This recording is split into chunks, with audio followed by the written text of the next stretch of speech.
राज्यातील अनेक भागात अतिवृष्टीमुळे शेतकरी आणि सामान्य नागरिकांचं मोठं नुकसान झालंय। ग्रामीण अर्थव्यवस्था तर अक्षरशः कोलमडून पडली आहे।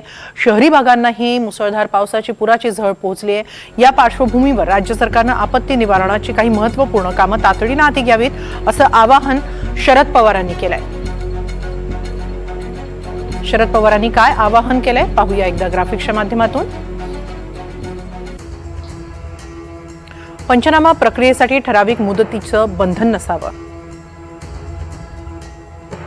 नुकसान भरपाईसोबत पुनरुज्जीवन कार्यक्रमाचा आराखडा तयार करावा।